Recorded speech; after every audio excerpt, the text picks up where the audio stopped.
এতটা পারফেক্ট হবে আমি কিন্তু ভেবেছিলাম না। খুব ইজি, ভীষণ লুকটা প্রিটি লাগছে, এতটা টেস্টিও হয়েছে কি বলবো তোমাদের ফ্রেন্ডস। খুব টেস্টি আর ভীষণ প্রিটি, দেখতে অসাধারণ, মাশাল্লাহ দারুণ। এইভাবে যদি গরমে এইরকম ধরনের পুডিং বানানো যায় দারুণ লাগবে কিন্তু খেতে, অসাধারণ টেস্ট।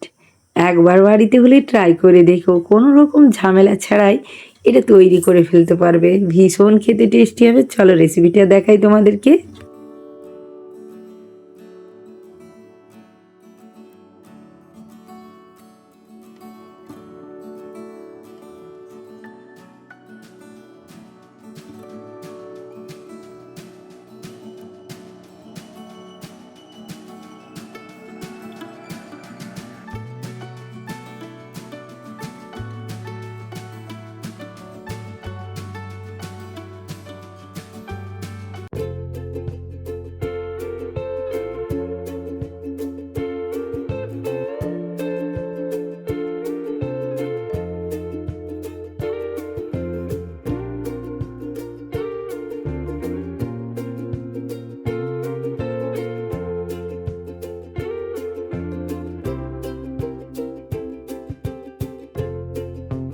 এই জেলিটা জমানোর জন্য একটা পাত্রে 1 কাপ পরিমাণ দুধ নিচ্ছি আর 1 চামচ পরিমাণ আগার আগার পাউডার নিচ্ছি।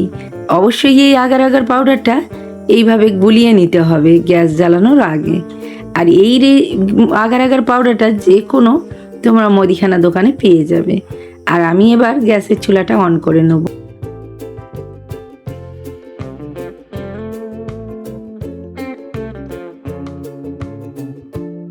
খুব বেশি ফোটানোর দরকার নেই, হালকা ফুটে এলেই একটা পাত্রেতে আমি ঢেলে নিচ্ছি। আর এটা 10 মিনিট রাখলেই খুব সুন্দর সেট হয়ে যাবে। এই দেখো কতটা সেট হয়েছে, একদম পুড়েই গেল বাইরে। আর এটাকে এইভাবে তুলেছি আমি, একটু ভেঙে গেছে বাট কোনো ব্যাপার না, এটা তো টুকরো টুকরো করব। এরপর আমি কি করব, ডাবের জলটা একটা পাত্রে আবার নিয়ে নিচ্ছি, আগার আগার পাউডার তো এখানেও কিন্তু চুলার আঁচ জ্বালানোর আগে আমি এইভাবে গুলিয়ে নেব, কারণ দলা বেঁধে গেলে আর গুলবে না, তাই এটা আগেই গুলিয়ে নিতে হবে। তারপর গ্যাসের ফ্লেম অন করে ফুটে এলেই হালকা ঢেলে নিতে হবে আর একটা পাত্রে সেট করার জন্য। তার আগে এইটা আমি খুব সুন্দর করে একটা শেপ দিয়ে নিচ্ছি। তোমাদের ইচ্ছা মতো তোমরা শেপ দেবে, যে কোনো শেপ দিলেই হবে, বাট দেখতে ভালো লাগার জন্য দুরকমভাবে এই পুডিংটা বানালে দেখতে সুন্দর লাগবে। তোমরা এমনিও রাখতে পারো, বাট আমি দুরকমভাবে বানাচ্ছি যাতে সুন্দর লাগে একটা টেক্সচার।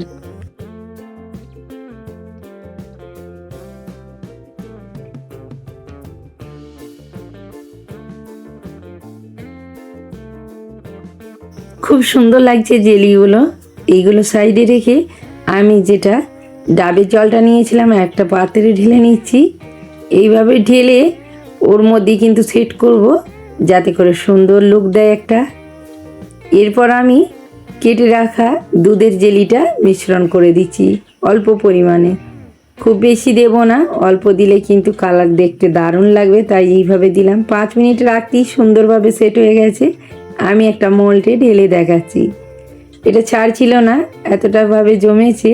আমি একটু নাইফের সাহায্যে ছাড়িয়ে নিচ্ছি।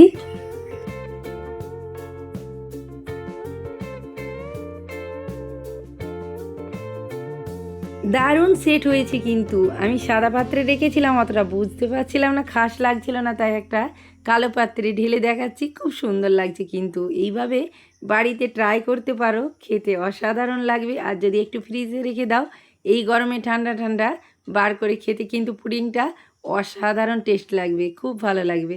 এই দেখো একটু নাইফের সাহায্যে আমি কেটে নিচ্ছি। আর এইভাবে কেটে কিন্তু একটু এইভাবে কাটতেই খুব সুন্দরভাবে সেট হয়েছে, দেখতে দারুণ লাগছে, খেতে অসাধারণ টেস্ট। এতটা টেস্ট আর ভীষণ লোভনীয় একটা ডিশ, দারুণ লাগছে তাই না ফ্রেন্ডস? একবার হলেও বাড়িতে অবশ্যই এইভাবে ট্রাই করো, খুব ভালো লাগবে খেতে। আর ফ্রিজে রেখে এই গরমে ঠান্ডা ঠান্ডা খেতে কিন্তু দারুণ টেস্ট। তোমরা যারা পুডিং বানাতে ভয় পাও তারা একবার হলেও এই রেসিপিটা ট্রাই করো, আর খুব ইজি, ভীষণ খেতে টেস্টি লাগবে। এইভাবে অবশ্যই কিন্তু বাড়িতে ট্রাই করে আমাকে জানিও কতটা তোমাদেরটা পারফেক্ট হয়েছে। আর এইটা দেখো ভীষণ পারফেক্ট একটা জেলি ফর্মে এসেছে, দারুণ লাগছে পুডিংটা, একবারে স্বচ্ছ কাঁচের মতো, আর দারুণ টেক্সচার এসেছে কিন্তু। আমি তোমাদেরকে এইভাবে সার্ভ করে দেখাচ্ছি, তোমরা একবার হলেও বাসায় এইভাবে ট্রাই করো কিন্তু। আল্লাহ হাফিজ, টাটা।